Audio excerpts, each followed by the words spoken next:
Hi, my name is Muna.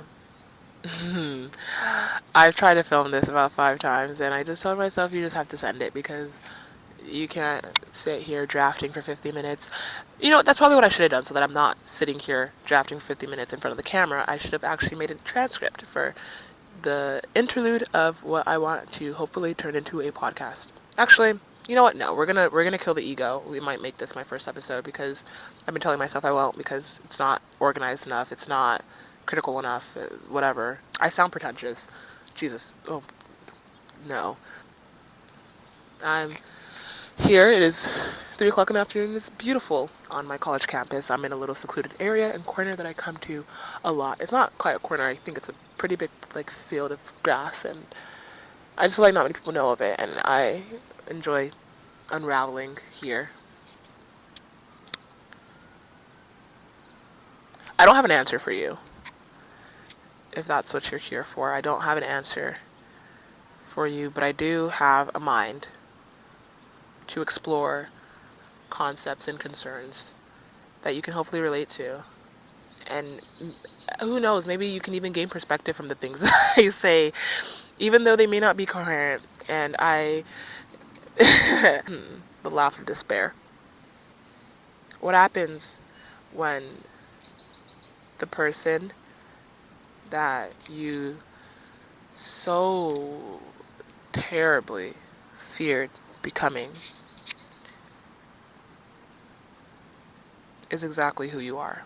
I found this topic that I'm going to try and speak on hard to narrow down because I feel like there's so much happening in my mind and my life. Just at this stage of my life, I'm in such a developmental stage. I'm 18. I'm in college, my first year. It's all unsettling. I don't know what's happening ever, but I'm that person.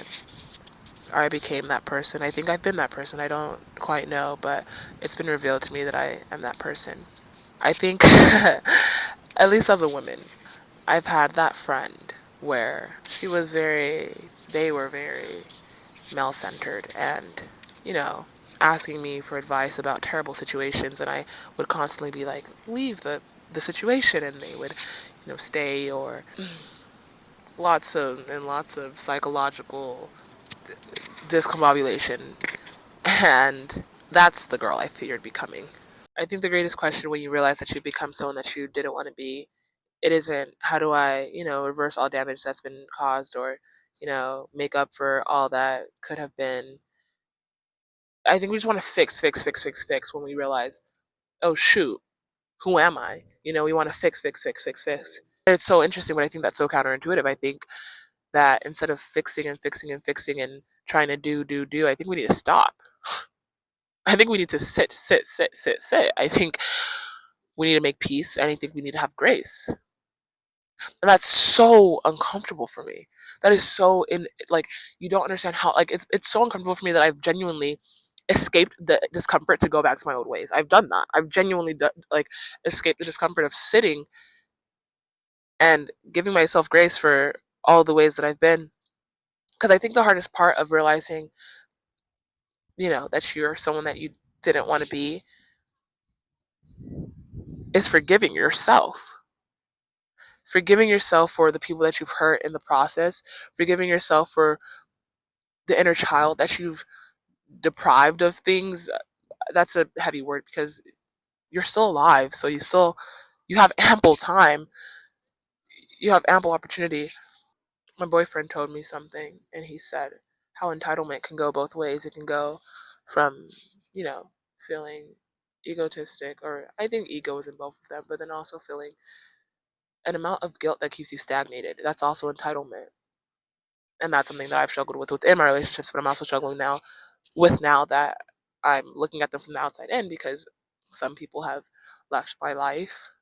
We can't wallow in, oh, yeah, I didn't do this and I was such a bad person. I'm going to hate myself about it. And then I'm going to, because I just don't deserve. Like, trust me, I've tried it. I was trying it 30 minutes before I even picked up the camera to film. I was trying it. I've been trying it. But I realized I didn't get anything from it. I got to be sad. And though I've gotten very comfortable being a sad person, that's not the kind of person I want to be. And I'm going to look back again and see, oh, I'm not the kind of person I want to be. So it's just, it comes with grace and it comes with stillness and it comes with moving forward. Dissecting what you need to dissect about the situations that you've found yourself in now that you see that you don't recognize who you are. And then moving towards who you want to be. I'm making it sound simple when it's the hardest thing in the absolute. What in the heck? There is this massive ship looking airplane in the air. My apologies. It literally looked like a warplane. I thought, oh my gosh. I, I, I genuinely thought like the US got into something again and they are actually coming for us this time. Like that was, okay. Wow. Yeah. The hardest part is forgiving yourself for all the things that you did or didn't do. Being where you are now, being where your feet are, allowing it to marinate. Another thing that we may want to do is run away from the fact of where we are now, or the fact of who we might be now, because it's so painful, or because it's so daunting and like disappointing to ourselves. But I don't believe in being able to go anywhere if we're not starting somewhere. It's like, finishing a race, but where did you begin it? Where did you even come from? I don't even, where did you don't have to identify with where you came from. No, you don't have to identify with who you are now. You don't have to make it your character. I'm not saying that at all. I'm not saying to relish in, genuinely detrimental habits and ways. I'm saying to embrace it. I think it's that same concept of, going to the gym. This is so off topic, but going to the gym, oh no, it's not off topic, it's just an interesting analogy, and going out of hatred for oneself.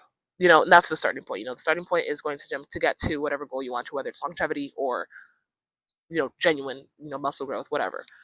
And I'm not saying you gotta, completely be, oh, like, give me, like, all, like, warm in it, giving yourself, that's not even realistic as a human being, because I just think that we're, as creatures, we don't have it straight all the time.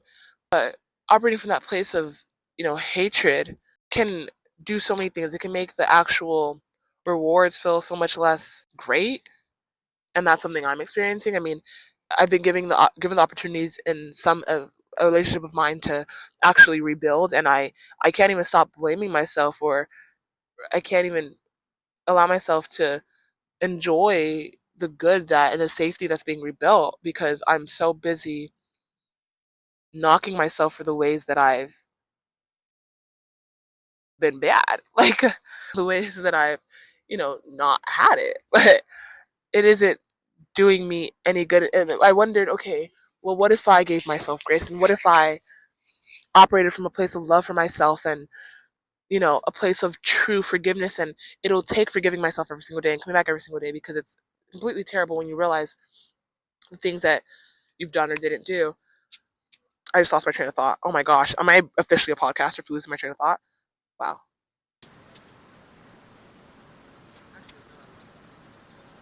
I apologize if you liked the track I was going on. Just there, the train ran off the track. I couldn't. I don't know where it is anymore. But I hope that you could make peace with it while it was there, and while this interlude is here. It's scrambled, and I don't even understand it. Couldn't tell you, but I did it. I think that's how it's actually going to be, you know, in my life, in my relationships, in my career, in my growth, in any aspect of life. I won't quite know how I did it, but I did it. Thank you for joining me to explore this thought of being someone you never wanted to be, and having to accept that, I guess, and be better because of it. Who can actually ever be better? I mean, there's what is good, what is bad. Let me not get philosophical. To move with more truth and alignment with oneself, I want to say. I think that's the better way to put it. And I know you may feel like you're broken. I know you may feel like it's backwards and you may feel, at a loss because you completely missed yourself. But you can always find yourself once more. XOXO, someone who doesn't know where she is right now. That was a visual representation, if you're watching, of how I don't know. This fly just completely rocked my world. Thank you for stopping by. I'm gonna stop talking now.